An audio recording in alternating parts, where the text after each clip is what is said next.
La présidentielle de 2024 a été véritablement lancée ce jeudi 28 septembre.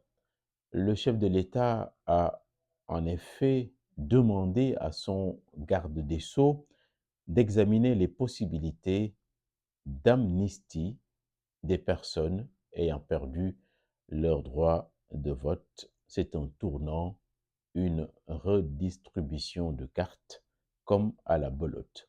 Khalifa Sall, Karim Wade et tous ceux qui se sont déjà déclarés et même ceux qui s'apprêtent à le faire participeront à coup sûr à la prochaine élection qui ne sera pas une élection à la carte comme on a pu le soupçonner en 2019. Et on voit mal Monsieur le Président de la République mêler son nom à cette échéance, quels que soient par ailleurs les enjeux pétroliers et gaziers.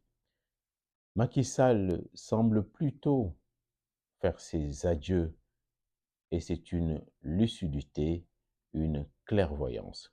Le Sénégal ne peut plus se payer le luxe d'une nouvelle saison dédiée ou consacrée au pour ou au contre le troisième mandat. Ce serait une nouvelle saison macabre. Il ne faut pas tenter l'aventure comme du temps de Maître Wade qui joua avec le feu et qui se brûla les ailes. Le président nigérian Muhammadu Buhari a une nouvelle fois vertement tensé ses homologues, particulièrement ceux d'Afrique de l'Ouest, qui tripatouillent les constitutions et fomentent sournoisement des coups d'État constitutionnels.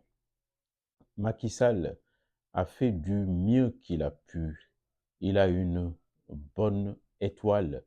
Chaque Sénégalais doit lui souhaiter autant d'honneur que de fleurs quand arrivera le terme.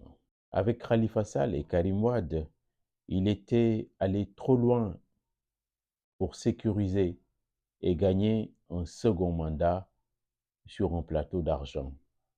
L'opposition était quasiment réduite à sa portion congrue. Ce n'était pas, à vrai dire, un tour de force, ce fut plutôt le recul de l'état de droit et de la démocratie. L'effet boomerang était immédiat. Les extrêmes ainsi que tous les radicaux ont occupé l'espace laissé vacant. Ousmane Sonko, Barthélémy Diaz et les autres sont peut-être incommodes, mais ils sont debout, ils ont occupé l'espace donc qui a été laissé vacant. La preuve, ils ont mis la majorité en ballottage.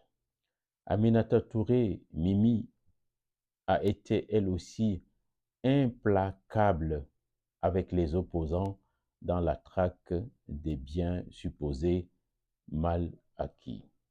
Elle pourfend aujourd'hui les manœuvres dilatoires du régime. On peut au moins lui reconnaître le courage de refuser d'être un mouton de Panurge.